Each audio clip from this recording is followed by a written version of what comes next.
just hit the record button. I've just been having a bit of an informal chat with Richard Yiap, and I wanted to introduce him. But today, you guys know me. If you haven't seen me before, it's Brock Bowen, the Lifetarian, and I love having these conversations with people that I find fascinating.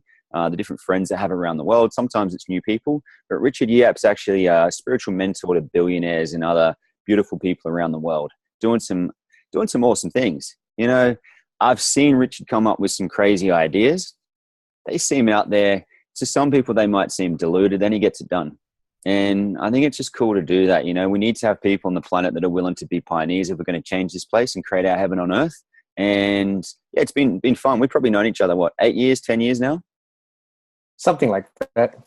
About that. I remember you going on a pilgrimage and showing up in my life and the whole conversation of what you've been going through. And often when I talk to people about you, I go, yeah, Richard, he's doing a whole different life. He's had a spiritual awakening and he actually looks younger than when I met him, which is an interesting phenomenon. That tends to get people curious to know more, which I like.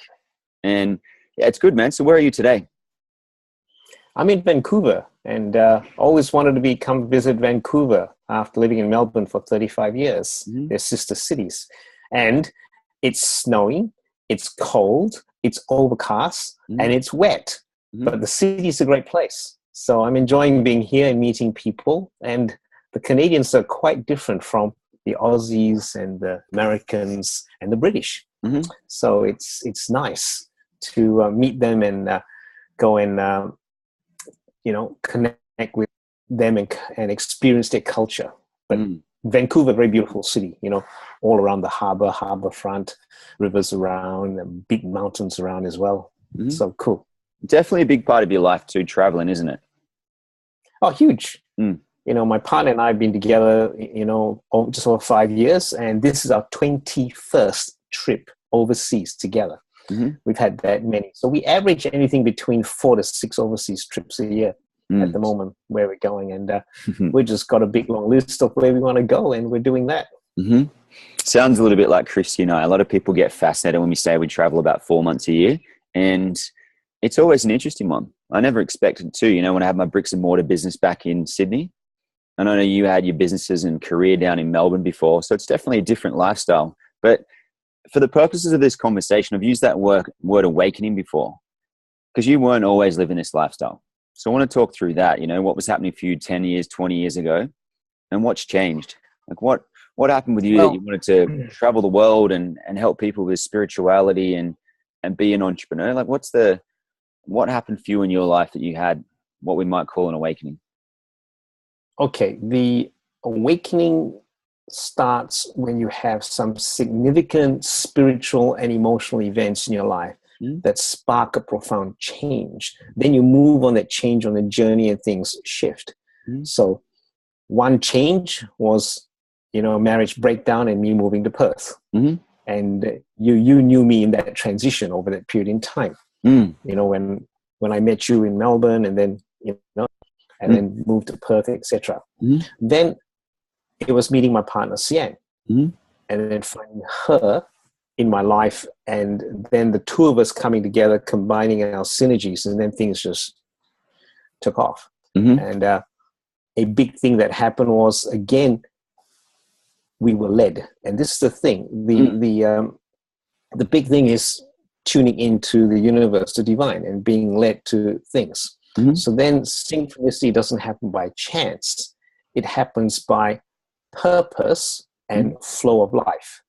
So all these happen. A big awakening was when I went to Egypt in 2008. That was huge spiritual awakening. Then the other aspect of awakening is going on a journey and doing more meditation, working on myself and realizing who I am. And then the thing is not just showing up and stepping up, but responding to what is there. So the biblical principle involved here is in the book of Matthew. Ask you shall receive, seek you shall find, knock and the door shall be open to you. So there's 3 pieces to that.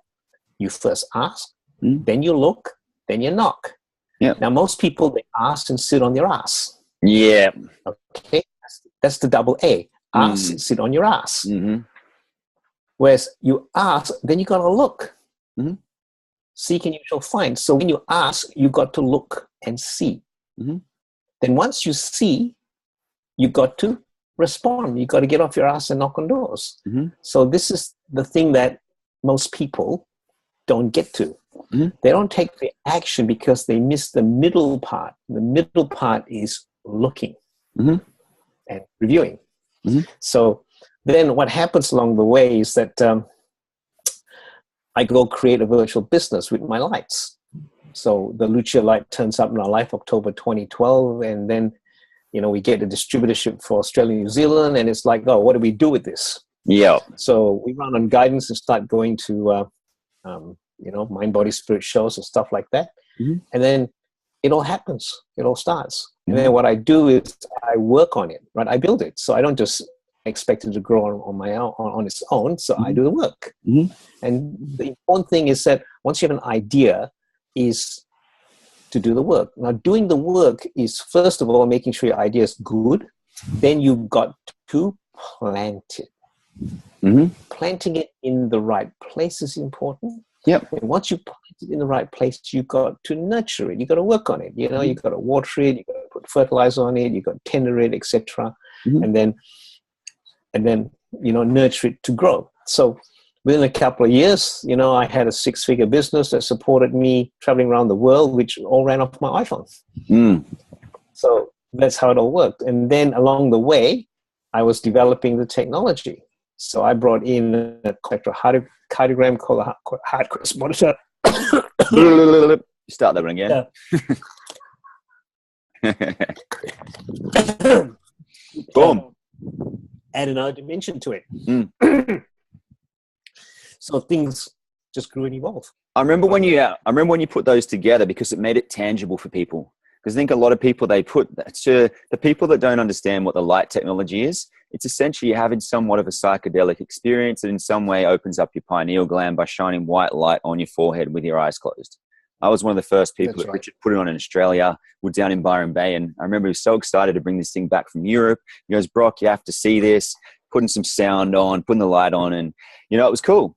I had this experience, but I think the thing that I love about you, Richard, is you combining your business and spirituality, bringing those principles together in a beautiful way, and also making it tangible for people. So people can see, this is where I was, this is where I am now, and this is why I should invest more time and resources in continuing this. That's where you turn it into a business. Whereas some people, and it's a big investment to buy a machine like that. There's a few of them. And it's a large investment in somewhat. For some people, that's not a lot of cash, but 40,000 thereabouts. And for some people, it's pocket change, depending on where you are on the wealth spectrum. But I saw you turn that into a business. So I like that element of responding, like getting the intuition, getting the awareness, getting the information, but also turn it into something. And do you think that's correct? Well, I always look at that too. Like a lot of people I speak to, they feel like right now what they're doing is not purposeful. But often when they look back and they actually go forward to what they want to do, it all kind of makes sense. Have you found that for your own life in terms of what you were doing previously and now what you're doing? Has it all contributed to what you're doing? Well, interesting question, because I had 22 years in the corporate world. When I left the corporate world, my first thought was, what a bloody years of my life. Mm. And then I went about in 10 years after that, floating around, looking at trying to launch my own business after failed business, failed marriage, all that kind of stuff. And I go, what a waste of 10 years of my life. But then when you look back and you see what you've learned, what happened over that period in time, the learnings, the gifts, the insights, the experiences that's given you over that period in time, it's all perfect in terms of supporting you for the future. So it's about being able to look at these things differently. That's the key. Looking at things differently. That's the important thing. Yeah, with an expanded mind or awareness, it makes sense. I know that in the current economy, there's a lot of people that are doing the work, putting things in place. But the people that can come in with that fresh perspective or vitality or new energy, like when you travel around the world, I know for myself, you see different things. You can correlate this and this. That's correct. But what's also important is to look at what's going on and where it's all going. All right. You've got trends happening in the future. Like in a few years' time, we're going to have the fully autonomous car. The taxi driver is looking to be an extinct species within 10 years. Like Amazon now experimenting with a store where you do not have people there. You have bots that give people the buying experience. You know, Amazon now are looking to use drones to do deliveries, to do away with delivery trucks and couriers. You know, like Uber and other people are looking to produce the full electric truck. I saw a report that 1 million truckers in the US, and then there's several million people in warehouses doing handling. Now, all those people, those professions, going to be obsolete. And Elon Musk made a good point and said that, you know, when technology replaces all these jobs and roles, what are people going to do? So, you know, the world hasn't come to grips with what to do with that yet. But the thing about the future is that the future is open with amazing opportunities. And it's not only the people who are creative, but the people can intuitively pick up the elements of what's going to work in various niches, make the connectivity, and have the expression of that makes a profound change in the lives of people around. You know, like, for example, you know, I've got a 6-figure business that supports my lifestyle. Okay? I'm building a new light, and that'll end up being $1 million business. And then I'm going to sink money into clinical research. And once I sink money into clinical research, I have a backup. That'll give me the capacity to produce, you know, a unit for the home, which I'm going to build as a killer product. Then once I've got that, I know that when I go to New York, I spend 6 months there. I will sell $1 million in 6 months. Once I sell $1 million in 6 months, that's $1 billion business. And that is achievable in less than 5 years. I like it in such clear objectives. And the steps are all in front of me. And, you know, they're not like pie in the sky or I got to jump across this chasm and I haven't got any way of doing it. You know, it's not all like that either. And then the resources for me to do all that kind of stuff's all turning up. Then along the way, there's a lot of pieces that can come in that's going to be a whole lot of fun. You know, like, for example, you know, CEO of Work App, Shane Wallace, you know, we have conversations all the time. So one of the things that we're looking at doing is building the ultimate top-end executive training complex in Hawaii. Nice. Beyond anything else on the planet. And I've got an architect that's turned up in my life to, you know, to do all these designs and stuff like that for me. And then the jet charter business, I'm going to create that to fly between Hawaii and West Coast US. That's going to be part of the whole thing, you know, in terms of the business plan. And that fuels one of my other passions, flying. Because I work on a philosophy like this. You know, if I spend $30 million on a private jet, why should I pay the pilot to have all the fun? I'll fly it myself as well. Yeah, I like it. Let's talk about intuition and implementation. All right. Now, let's first of all go back a couple of steps before you do that. All right. Okay. Before you do that, you got to make sure the vision, the what. And the what is the seed of a great idea. The seed of a great idea has to have the DNA of an acorn, of an oak tree. So the seed of an oak tree is an acorn. All right. So the seed of your idea, you don't want a rice seed. You want an acorn seed. So you got to make sure you got that right in the first place.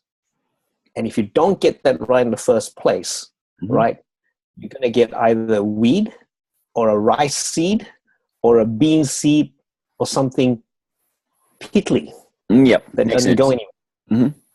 So you got to start with it right from the word go. Then once you've got that, then you've got to look at where are you going to plant it. I think with the first seed, though, we want to look at that. Let's dive into that question more. Where is that idea or seed coming from? I think that's what people want to hear. Rather than us talking, let's not talk metaphors. Let's talk practicalities. Let's go into that. And see. Let me give you an example of practicalities. Yeah, awesome. Okay. Now, I have a program I call Transformational Consciousness Coaching. So I have a completely unique coaching program, unlike anything else on the planet, where I focus on people's consciousness. So the first thing I do is I use my quantum mapping process, which you have seen. Yeah, I love it. To go and draw out, right, the acorn in their passions. So once I draw out the acorn of passions, then I do some more work. Mm. You can actually see the potential of what it is. And then when you ask the critical questions, Mm-hmm.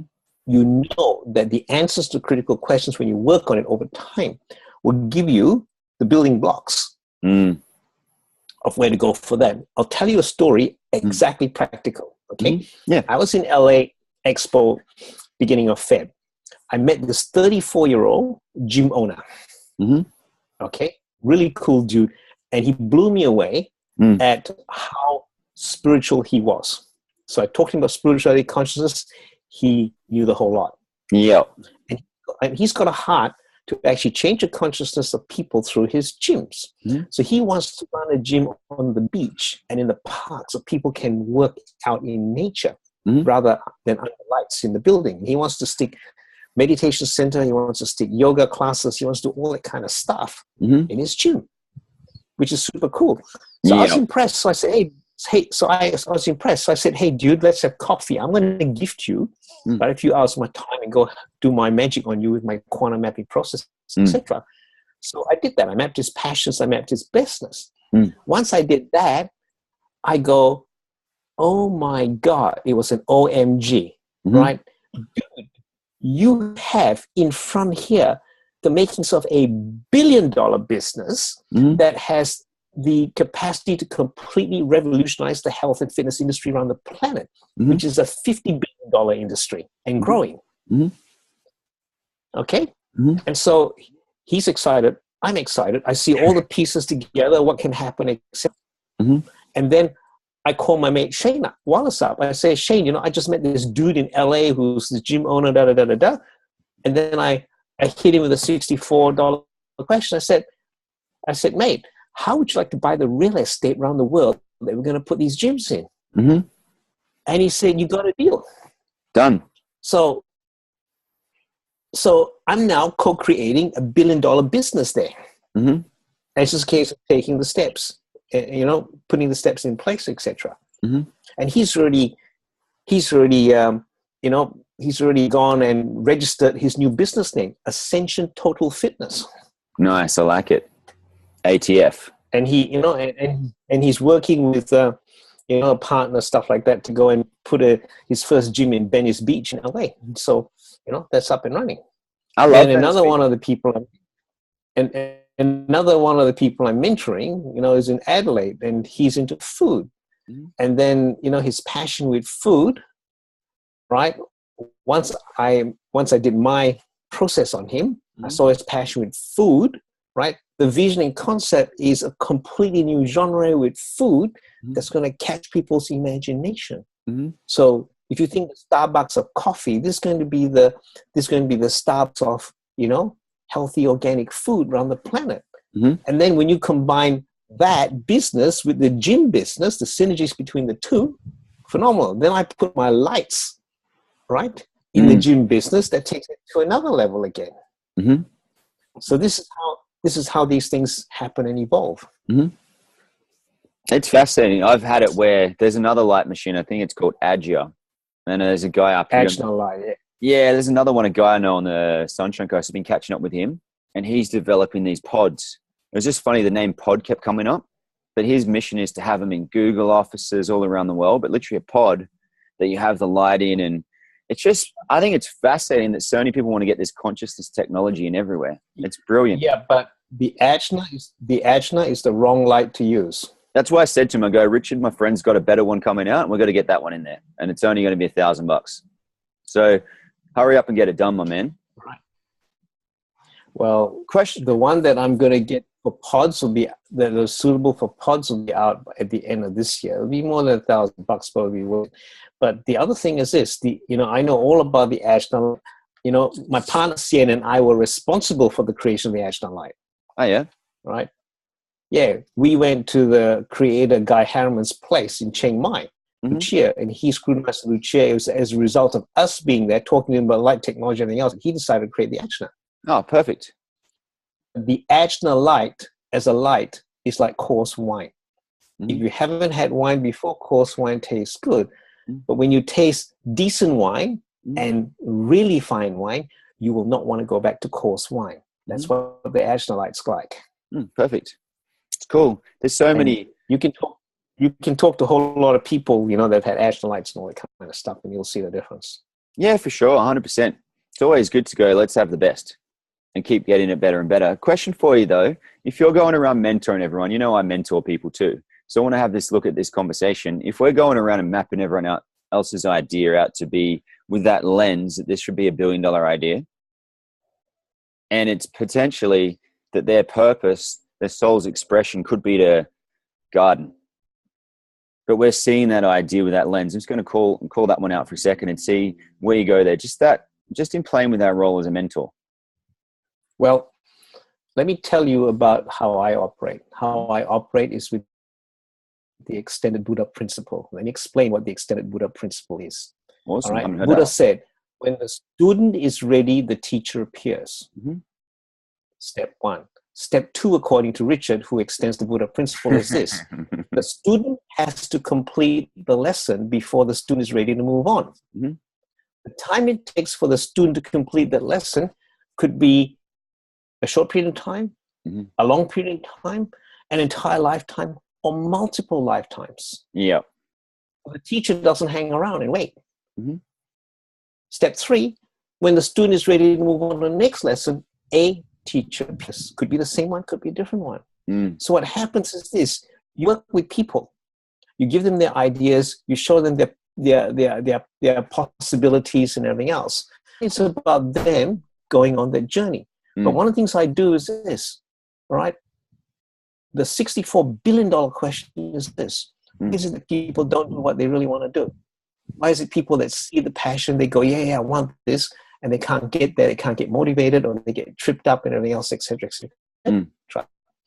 And the answer to that question is with the unconscious anchors that sit in people's psyche programming that are imprinted in their DNA in terms of programs from the matrix. So I work with people like that all the time. And when I work with people and they complete what I tell them to do, my success rate is 100%. Cool. Right? It's the people that don't complete what I tell them to that don't get there. And when people don't complete what I don't tell them to do, I don't push. I don't rescue them. I don't, waste my time hanging around, pulling them out. I let them be. When they're ready, they come back. If they don't come back, doesn't matter. Do you think it's possible, though, that some people just function different? Like, say, you and I have had conversations before, and the way I live, the way you live, do you believe everyone can do it? Interesting question. Okay. When you look at questions like that, okay, and you ask, can everyone does it? Can everyone fulfill their highest potential? Can everyone do this? Can everyone do that? The answer to, those hypothetical questions will be yes, sure. However, and the however looks like this. Okay. First question is, what is your level of consciousness? If you don't calibrate on where is the level of consciousness, then you don't know where they're going to go. If someone's at a low level of consciousness, right, they got to do the work to shift in consciousness before they can realize the results of their highest potential in their life. Then when you look at where they are, consciousness. So it's all about those dynamics. And when you look at motivation, the best motivation is the motivation that comes from within. But that's only the first step, right? Go back to the old parable. Feed a man a fish. You give a man a fish, you feed him for a day. Teach him how to fish, you feed him for a lifetime. Okay? There's two other parts to that. The other two parts to that is this. After you teach him how to fish, part 2 is what will motivate him to go and fish on a regular basis. Yeah, it's true. That's part 2. Part 3 is what will motivate him then, right, to go and take his skills to teach others to feed a village. Yep. See, so those are the other two parts associated with that. Mm-hmm. Then you've got to ask the question, when you do hypotheticals, is okay, can everybody be rich? Can everybody be an entrepreneur? Can everybody have all this kind of lifestyle? Mm-hmm. The answer is potentially yes. Mm. However, within the construct of this world of duality and polarity, right? Can everybody on this world be rich? The answer is no. Mm. And the reason why it can't happen is because we are in a dimension of density of the third dimension, where there's duality and polarity. So whenever there's wealth, there's poverty. Whenever there's peace, there's violence somewhere around the globe. Mm-hmm. So the people who are very well-meaning, who want peace all around the globe, it is not going to happen on this planet, in this reality, in this dimension. Mm-hmm. And well, you just need to go and look at history, understand spirituality, understand consciousness, understand vibration. And when you know how the universe operates, you will see that this duality and polarity is very, very big. And so when you've got those dynamics, right, can everybody, hypothetically, you can say yes, but practically, is it going to happen? No. You are always going to have the poor. I'm just fascinated by that question, because say you think about the probabilities of you and I showing up in each other's life. We've traveled and we've been in the same place at the same time multiple times. There's ultimately different things that happen. And I'm always interested about that question. Because say in terms of our own personal lives, like keeping it back to tangibility, did you expect to be doing what you're doing right now? I didn't expect to be doing what I'm doing right now. All right. Because one of the things I do is that I don't set my vision of what I want to do and then here's my 10-step plan to make it happen. That's not the way I operate. I don't set an intention. Tomorrow when I wake up, these 3 things are going to happen. Right? I don't set those kind of intentions. What I do is be in the moment, and then I surrender to the moment, and then I respond to the moment. Yeah. There's a difference in functioning like that, because it's like no longer are you grabbing hold of the steering wheel of your life, because then you transcend your life, and when you get into float, which you like, you talk about that in a second. Don't have a Yeah, you don't have a vehicle, right? You change your whole mode of flowing through this life. When you change your whole mode of flowing through this life, what happens then, instead of a steering wheel driving the vehicle through the roads and traffic, everything else, negotiate your way from A to B, you just step up to where you're meant to be going, spread your wings, and the wind of the spirit carries you. Yep. The way that functions completely differently, because then once it happens, you don't worry about how much money you got in the bank. You don't be concerned about whether you can pay for this or that. It turns up. Yeah. Right? Like, do I have $10 or $50 million to put into an incredible building project in Hawaii? At the moment, I don't. But in 12 months' time, it's all turning up. Yeah. Then not only is it turning up, I've got access to everything that's required just by making a couple of phone calls. Now, did it make that happen? Not consciously. So when you ask about manifesting, that's unconscious manifesting. It's manifesting at a high level when you're not consciously doing it. You see, so now synchronicity, all this kind of stuff, you and I talking, meeting, etc. We are aware of it. It happens in our life simply because of the level of awareness and consciousness that we vibrate at. Most people, this stuff like this doesn't happen to. And that's okay. So that's the difference. That's the difference. It's okay. It's okay. Let's talk through the philosophy of float, because a lot of people hear me talk about the magic carpet, and you've come up with one called float, which I love it. It's awesome. I've shared it with plenty of people. So talk us through that, because having a personal philosophy is super powerful. It's just an interesting way to engage in the world. So talk us through float. All right. The metaphor of float is the metaphor of float is like this. It's a leaf floating through the air, right? It spins, it turns, it moves up, it moves down. Now, you go back to the three ways people traverse through life. The vast majority of people drive through life. They got a vehicle, which is a job. They got their hands on the steering wheel. They go on roads made for them by the authorities. You got traffic rules, you got taxes, you got to keep filling the car up with petrol, all this kind of stuff.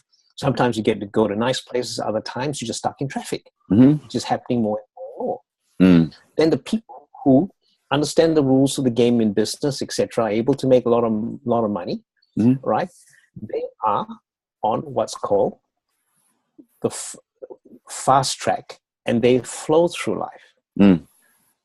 Okay, so they flow through life. But when you flow through life, you are subject to two restrictions. One is gravity, the other is obstacles. Yeah. So gravity meaning you got all the things of this world that either hold you down or contain you or constrain you. And then when you got an obstacle in your place, you got to go around it. So that's flow. So all the people that say flow is the best, I say no. Float is the best. Because when you float, you are moving with the wind of the spirit and you do not have gravity or obstacles in your way. Now, how do you get into float? What does that mean? What does it look like? Well, I've written a whole piece about it. And float is, the acronym of float looks like this. It's fulfilling love in oneness with awareness that's transcending. FLOAT. So it's a whole different perspective on life. Can you provide that link for our viewers too? I'll put in the show notes so people can have a look at that one too. Yeah. I can Not do right that. now. I'll get it. Yeah, perfect. So we got that. That's cool. I can give you a link for that so people can have a look at that for sure. I think the thing I want to drop in there too, I'm going to just say something too. Like, people might be hearing this right now and go, "Cool, that's nice for you. That's nice for you, Brock. It's nice for Richard. How does it tangibly show up?" And I've heard examples of you walking along the beach, then next thing you booked at a festival. I had it in California where I talk about my magic carpet philosophy. Somehow, with all the different experiences and occurrences, we stayed at the Magic Carpet Lodge in California. And I got booked to speak for a massive group of entrepreneurs around the world. So the tangibility of this flow to a magic carpet is that we have an experience. But I want to look at that now in that thing, in the response. Because I think that's a big distinction for people. Some people go with the flow and they're always doing what the crowd are doing. And you could see that. Well, so how is it? I just want to distinguish that for people. Say with float, how do you respond to it and implement it in the most impeccable way that makes the real magic happen rather than going with the crowd? Well, first of all, you have to get into the state where you can float, right? The first thing is that you have to get rid of your baggage. Yeah. If you've got baggage, you ain't going up. All right. So the first question is, what baggage have you got? And so the baggage that you carry is reflected in the condition of your body. Yeah. So if your body is dense, right? If you're not looking at your body, stressed out, you're running like a headless chook, you don't have any time, you don't take time to smell the roses and go and see the sunshine and all that, you got some baggage. Yeah. And if you've got relationship issues, you got baggage. Now, this is not about judgment, it's just calling it as it is. So when you got baggage, that is weight. It holds you down. You see? Yep. 100%. And so when that happens and it holds you down, then the issue is, what are you going to do to release that? Now, if you've got a hot air balloon, all right, and you want to ride a hot air balloon, you got to do all the things necessary for you to be able to rise in the balloon, right? You got to leave your kitchen sink behind. You can't take your motor car with you, all right? You got to get into the balloon basket, and then you got to release the ballast and all that kind of stuff to let it go up. And so people wanting things and saying, how does it work for me? You got to first look at your current state. Where are you? And what I do with people is this. I dial into their relationship with money. I've got a model with 7 levels of relationship with money. And depending on the relationship with money, right, where things go, where things come, etc. Now, everyone wants magic in their life. What's magic? You see, so it's defining all these things in terms of what is it, how can you bring things together? And just desiring and setting intention is not enough. Yeah. It is about your state. It is about your readiness. And again, it goes back to consciousness. And resonance, I know you've used before as well. Consciousness, but also resonance. Yeah. Consciousness, resonance. Consciousness, right, is the awareness of your soul, your mind, body, will, intellect, and everything else. That's consciousness and the experiences that you go through. Resonance is not just vibration, right, but the state of the energy of your whole being. And then when you look at resonance, you got to look at resonance in 5 areas. You got to look at your mental resonance. You got to look at your emotional resonance. You got to look at the resonance of your body. You got to look at the resonance of your consciousness, and then you got to look at the resonance of your spirit. Yeah. So there's no meters you can hook up people to all this kind of stuff. So you got to be a little creative in terms of some of the tools that you use to go and dial into that. What are the top 5 tools? Top 5 tools for increasing your base resonance. Top 5 tools, very simple. First of all, is change your breathing. Yeah. Good. Talk us through that now. Let's do it. Let's go. Let's do some breathing right now. I always like practical tools right now on this podcast. Practical tools. All right. Yeah. 7 seconds in breath, 5 seconds hold, 7 seconds out breath, 5 seconds hold. Through the nose? I'm going to do a count. You can do it through the nose, right? Through the nose. Okay. So just empty your lungs. Okay. Inhale. 2, 3, 4, 5, 6, 7. Hold. 2, 3, 4, 5. Exhale. 2, 3, 4, 5, 6, 7. Hold. 2, 3, 4, 5. Relax. Now that takes 28 seconds. 24 seconds. Yeah. Right. Yeah. So you do two of those breath cycles in 1 minute. And what I say to people is that when you are running like a headless chook, you haven't got time to scratch yourself. You're busy. Life is really, really stressful, right? Do one simple thing with your breathing, which is just that, and you take a brain break 1 minute every single hour on the hour, and you shut your eyes wherever you are, and you breathe like that, 2 breath cycles within the 1 minute, which is you do that every single hour, your day, mood, everything shifts. That's the magic. I like it. That's the stuff I want to share with people. Beautiful. It's dead simple, but guess what? Hardly anybody does it. Now, we know that doing meditation and journaling is important, okay? But hardly anybody has the discipline to do it. Now, I tap into my Akashic records. The Akashic records is the book of life. Talk through that. Spiritual process. Talk us through that. Well, Akashic records. A lot of people won't have heard of that. Some people have. I have. I've had a little bit of wisdom from the Akashic records, but not a lot. I know it's something you've recommended that I haven't the Akashic records are like your Nadi readings. The famous prophet Edgar Cayce, he did over 20,000 readings from people, and what he did was tap into the Akashic records. Now, the Akashic records is the book of life. It is, another word they call it sonorous ether. Okay. So it is the energetic record of everything that happens to you in terms of every thought, emotion, experience, everything else, past, present, future.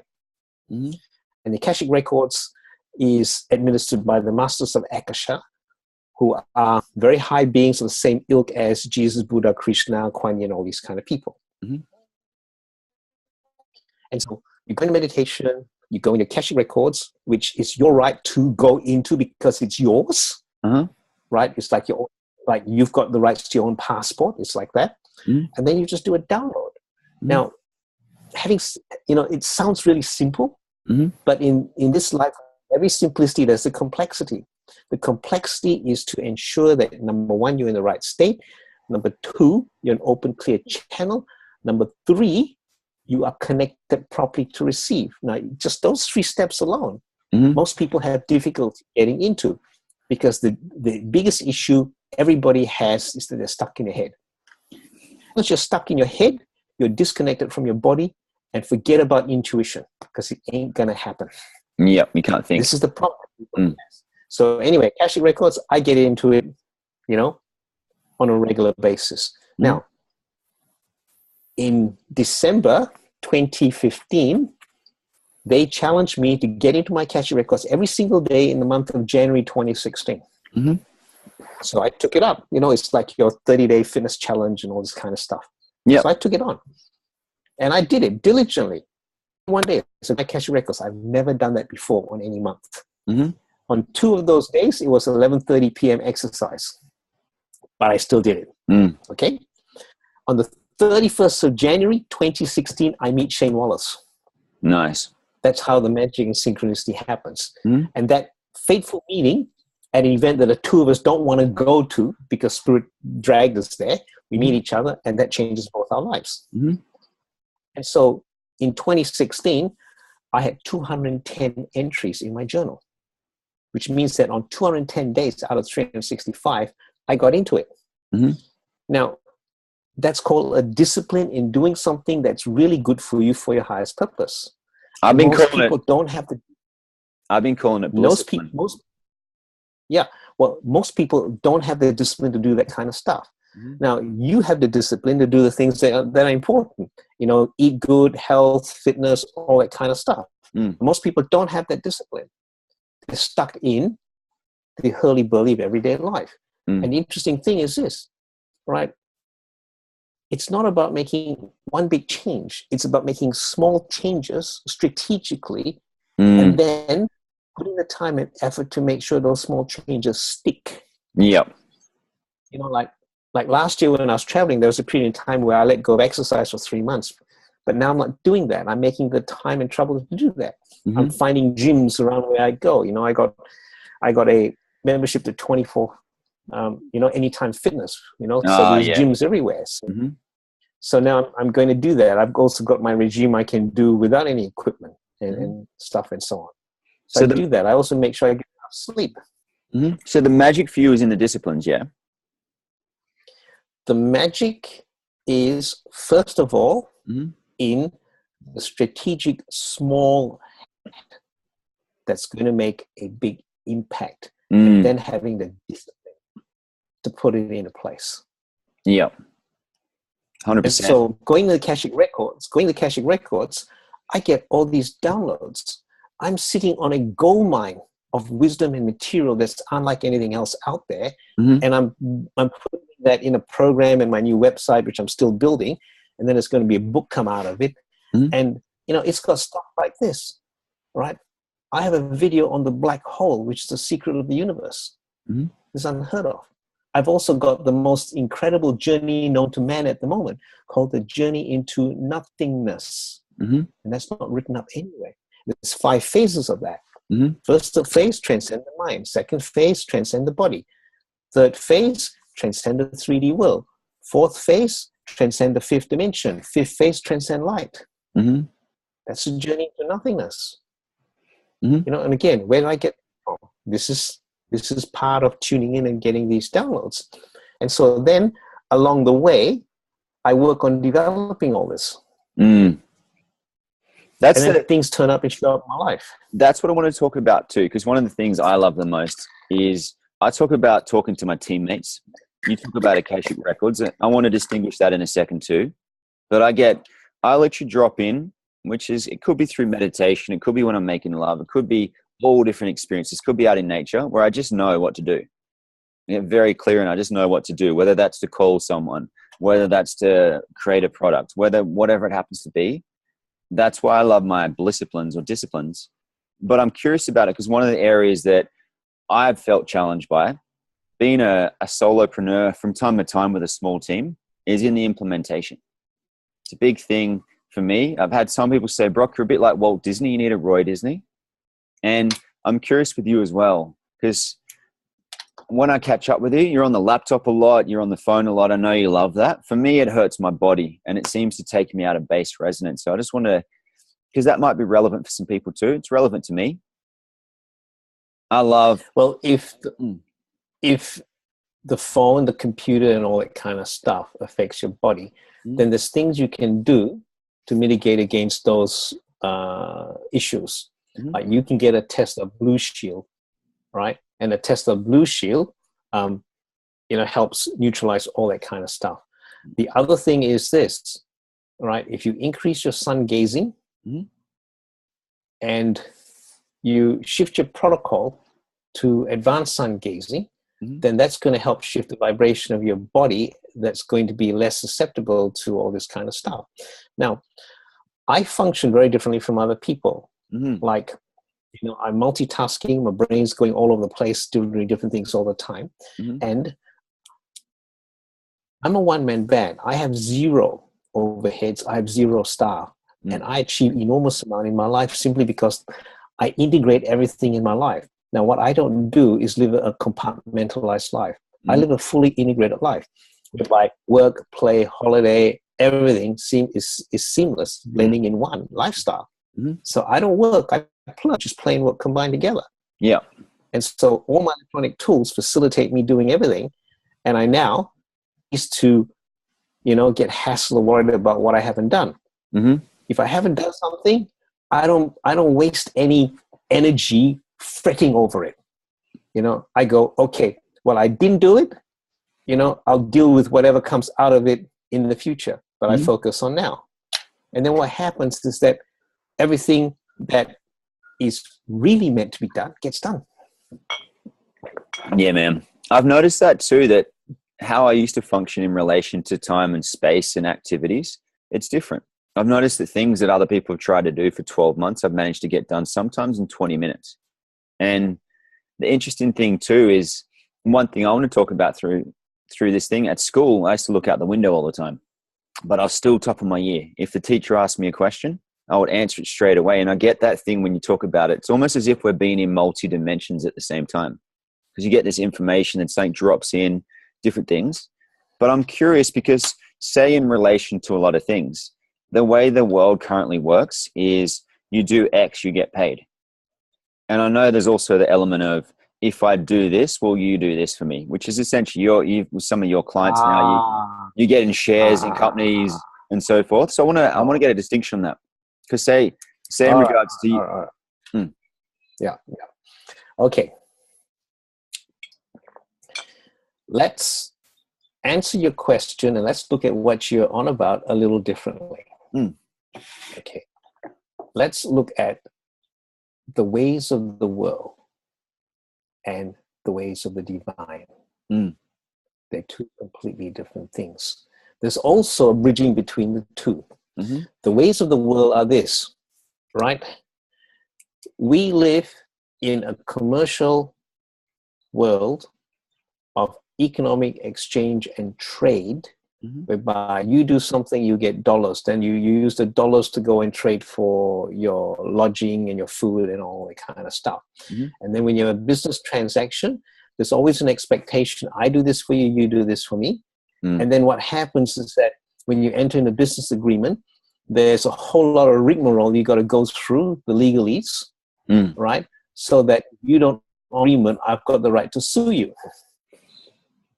And, the whole world works on that kind of paradigm. And that paradigm is one of contraction, not expansion. But the other principle that the world works upon is that you have to deliver 100% of what you tell me, or there'll be consequences. But, the world, the real world doesn't operate like that. So then what do? In between, etc. So what's really important is this. The way the divine works is to function at a higher level. When you function at a higher level, then all the nitty-gritty in terms of expectations don't come into play. What happens is organic, synchronistic movement. Mm-hmm. But to get to that, you got to have people functioning at that level. In between, Mm-hmm. all right, you step from where the world is and you move up. Mm-hmm. Now, for example, conscious business. Moving into conscious business, how do you create a structure like that that transcends all the crap of the world? Mm-hmm. Because the administration, the legal documents, the trademarks, all that kind of stuff just sucks energy, time, resource, and money. And it's all bullshit. So what you do, you create a community that transcends all that kind of stuff. So we're talking about doing something completely different. But that is a world that's so far away from your viewers, listeners, they go, oh, okay, that's dreamland. It's not for me. Mm-hmm. So then what will work for them? Okay, well, take a different approach. And a different approach is this. First of all, look at the human factor. The human factor is this. You can generally trust people as a principle. Mm-hmm. People are going to let you down. Mm-hmm. Principle 2. Principle 3, money corrupts. Which means that, right, somebody at some point in time is going to cheat you should they have the opportunity because of corruption of money. Okay? So then what do you do with all that?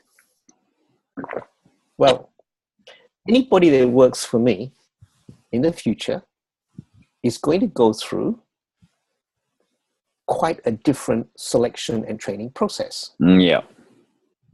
And the selection training process I'm going to go through is that I'm going to, first of all, profile their character. Mm-hmm. Then I'm going to dial in on their consciousness level. Mm-hmm. Then I'm going to measure their relationship with money. Mm-hmm.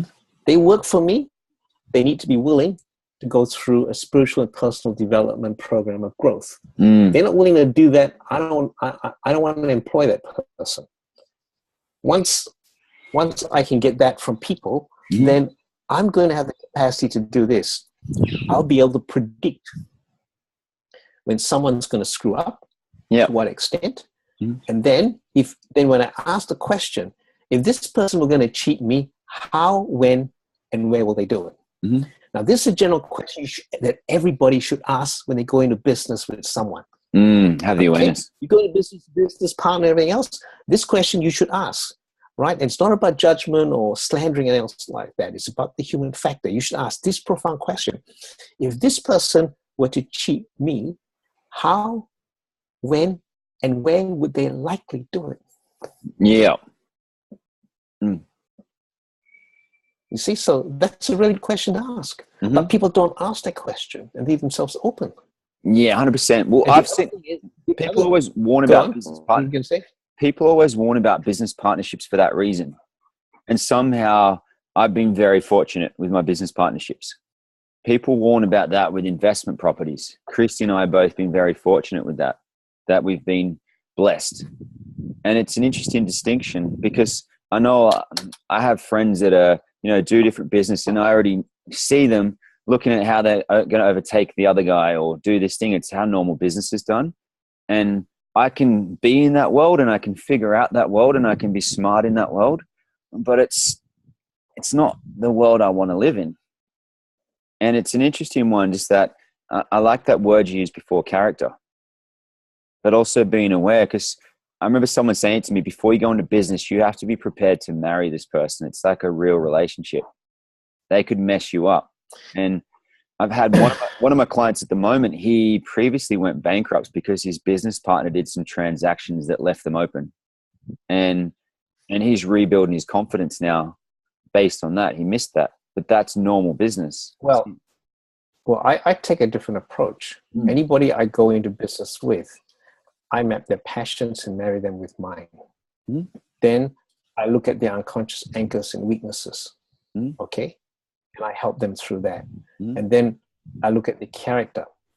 I measure their character and profile their character. Once I measure, profile their character, I know where their strengths and weaknesses are. And the other thing about going to business with people, stuff like that, right? It's something you have to do. Yeah, it's part of it. It's part of the way the worlds work.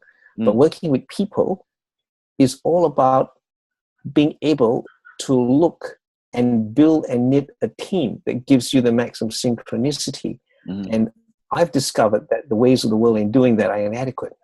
Mm-hmm. So that's why I've developed my own tools and my own processes with doing it. I'll give you another example of what I'm talking about. Mm. Right? I've done research on spiritual communities for many, many years. There's not been one spiritual community that has turned up in the last 200-300 years that has stood the test of time. Mm. Right? They've all grown, risen to a peak, and then they've all gone downhill because of the human factor. Yep. And every organization does that as well. Mm-hmm. They grow, they peak, they go down. Now, I'll give you an example of an organization that I look upon with a lot of respect. Mm. And they are the subject of the Blue Ocean Strategy, which you may have read. Mm-hmm. Circus du Soleil. Yeah. Okay, and they have turned the circus industry on its head completely. Mm-hmm. But what we find now is they peaked. They are now experiencing reducing numbers of audience throughout the world, because people have now, been there, done that, seen it all. A bit more wow of the same is no longer wow. So they're now caught whereby they're a victim of their own success, and they don't know what to do. They don't know where to go. They don't know how to reinvent themselves, etc. So the only way is going down.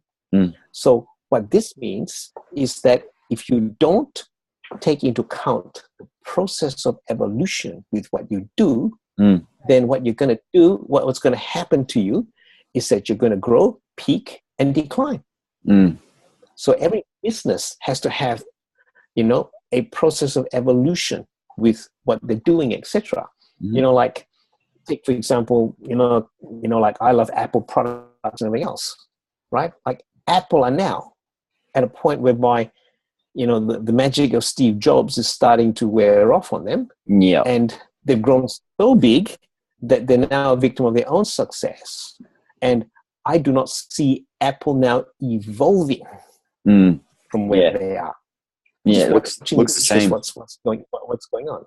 Mm. Well, the new phone's going to be great, but the new iPhone 8 is going to be great. Mm. Okay, so it's going to be a next step up, and all the analysts are saying, okay, Apple shares are going to go up because of that.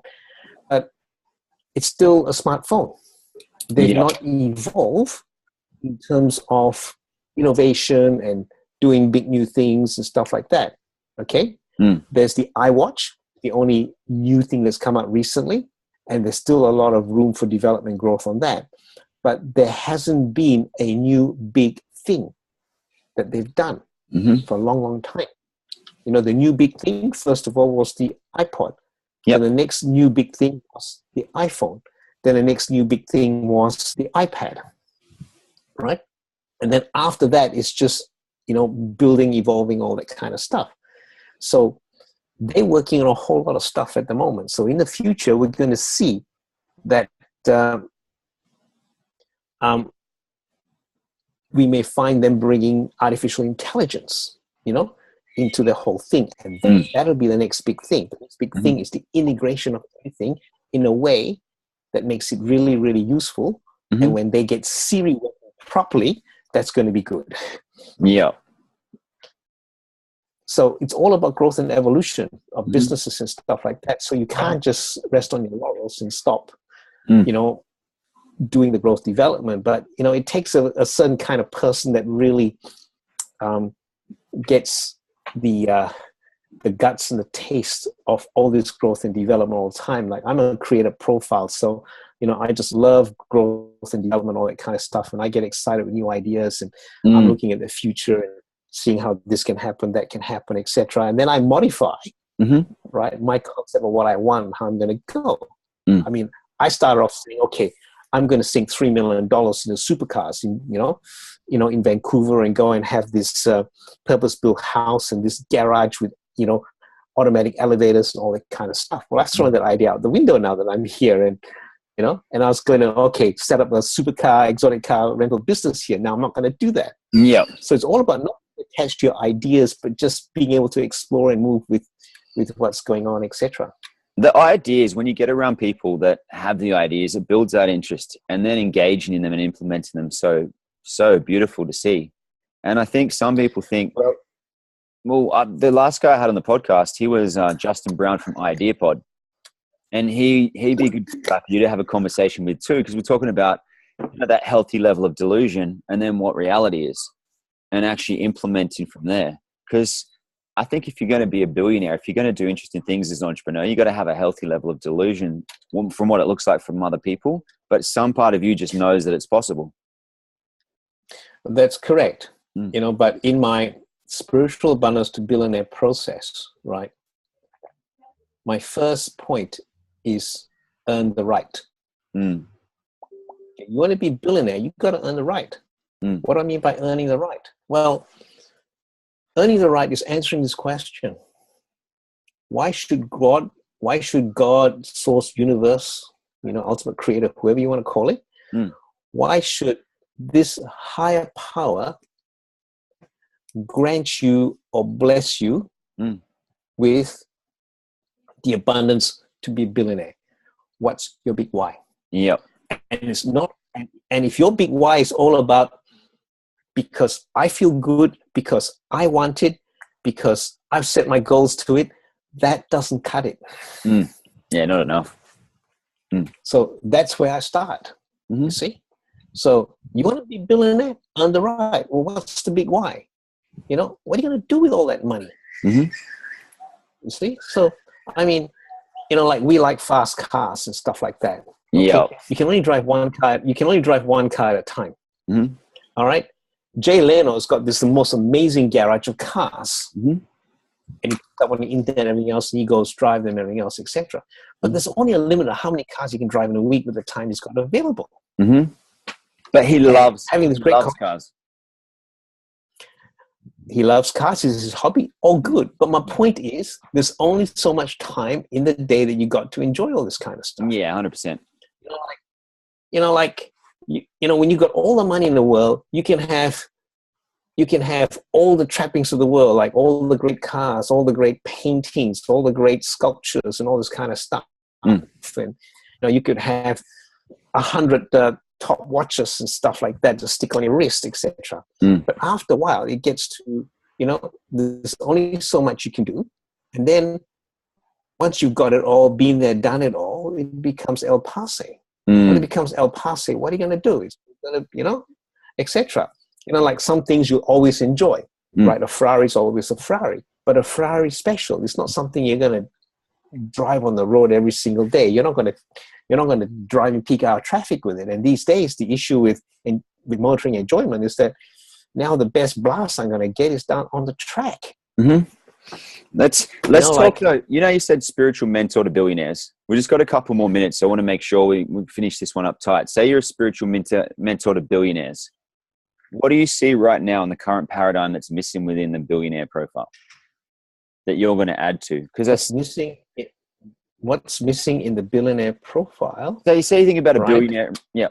Is that question clear? Okay, I'll answer it this way.